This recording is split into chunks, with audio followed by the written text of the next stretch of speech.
दोस्तों आने वाले टाइम में दुनिया पर उसी का राज होगा जिस देश के पास सबसे ज्यादा क्रिटिकल मिनरल होगा। क्रिटिकल मिनरल्स मींस ग्रेफाइट, सोना, चांदी, सेमीकंडक्टर, सिलिकॉन, कोबाल्ट, कई सारे रेयर मेटल होते हैं जो कि एक जगह नहीं पाए जाते हैं। किसी देश के पास बहुत सारा ग्रेफाइट है, किसी देश के पास बहुत सारा सोना है, किसी देश के पास तेल का कुआं है, किसी देश में सबसे ज्यादा कोबाल्ट है, कहीं लिथियम है, कहीं आयरन है। लेकिन इन सारे मिनरल्स पर जिसका सबसे ज्यादा कंट्रोल होगा वही दुनिया पर राज करेगा। आज के टाइम में ताइवान सेमीकंडक्टर के लिए फेमस क्यों है? क्योंकि ताइवान दुनिया का सबसे बड़ा सिलिकॉन वैली है। सबसे ज्यादा सेमीकंडक्टर वहीं पर बनाया जाता है। ये कारण है कि ताइवान पर कब्जा करना चाहता है चाइना भी, अमेरिका भी, कई देश। ठीक वैसे ही भारत को अगर आने वाले टाइम में दुनिया पर राज करना है तो हमें ज्यादा से ज्यादा क्रिटिकल मिनरल पर कंट्रोल करना होगा। वैसे तो हमारे भारत में बहुत सारे क्रिटिकल मिनरल पाए जाते हैं, लेकिन इसके बावजूद भी बहुत सारे क्रिटिकल मिनरल ऐसे हैं जो हमारे देश में नहीं पाए जाते हैं, या तो वो चाइना के पास है या फिर किसी और देश के पास। जैसे कि भारत में बहुत सारा कोयला पाया जाता है, उसके बावजूद भी हम लोग कोयला को दूसरे देशों से खरीद करके मंगवाते हैं, क्योंकि हमारे पास कोयले की जितनी खपत है उतना ज्यादा हम प्रोडक्शन नहीं कर पा रहे हैं। अभी क्या हुआ है कि जो कोल इंडिया लिमिटेड है, जो कि भारत की कंपनी है, जो पूरे दुनिया में पॉपुलर है कोयले को निकालने के मामले में, अब कोल India limited company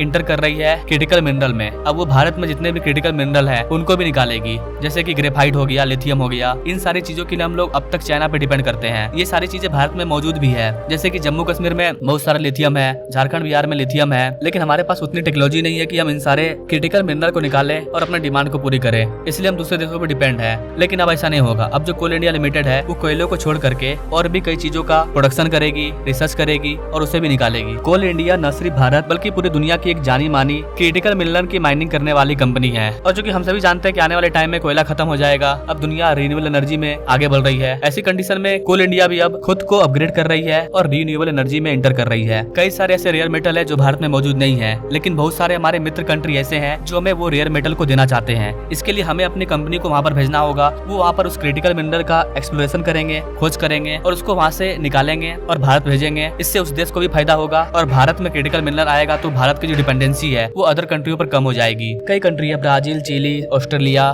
Sri Lanka, Madagascar, Tanzania, ये कुछ ऐसे कंट्री हैं जो भारत को अपने मिनरल ब्लॉक देने के लिए इंटरेस्टेड है। तो ऐसी कंडीशन में भारत के अंदर माइनिंग सेक्टर को आगे लेकर के जाना काफी ज्यादा इंपॉर्टेंट है। अगर हमारे पास टेक्नोलॉजिकल एडवांसमेंट नहीं होगा तो जो ऐसी कंट्री है जिनके पास टेक्नोलॉजी नहीं है, जो खुद से अपने देश के मिनरल को नहीं निकाल पाएगी, वो किसी डेवलप कंट्री के पास जाएगी। ऐसे में चाइना, अमेरिका, कई सारे कंट्री बैठे हुए हैं हाथ खोल करके। तो भारत को अगर आगे बढ़ना है तो अपने प्यारे भारत को भी एक वैल्यू चेन को तैयार करना होगा, ताकि भारत में हर क्रिटिकल मिनरल के लिए अलग अलग कंपनियां अवेलेबल हो जो अलग अलग देशों में जाकर के क्रिटिकल मिनरल को निकाले। तो वैसे ये था बड़ा अपडेट कि कोल इंडिया क्रिटिकल मिनरल में एंटर करने जा रही है कोयले के बाद। अब वो सिर्फ कोयले पर डिपेंड नहीं रहेगी। अगर ऐसा होता है तो भारत में जहाँ जहाँ भी क्रिटिकल मिनरल है कोल इंडिया के द्वारा उसको निकाला जाएगा। अलग अलग कंट्रियों में जो भी क्रिटिकल मिनरल के ब्लॉक्स हैं जो भारत को देने के लिए इंटरेस्टेड है, वहाँ पर भी कोल इंडिया जाकर के उन क्रिटिकल मिनरल को निकालेगी, जिससे भारत को काफी ज्यादा फायदा होने वाला है। हमारी डिमांड भी पूरी होगी। इन चीजों के लिए हमें दूसरे देशों पर डिपेंड नहीं रहना पड़ेगा। हमारे लोगों को रोजगार मिलेगा। कई सारे इसके मल्टीपल फायदे होने वाले हैं। बाकी आपको ये अपडेट कैसा लगा कमेंट करके बताएं, और ऐसे ही इंटरेस्टिंग अपडेट के बारे में जानने के लिए हमारे बेल आइकन को जरूर दबाएं। मिलते हैं अगले वीडियो में एक नई जानकारी के साथ। तब तक के लिए जय हिंद।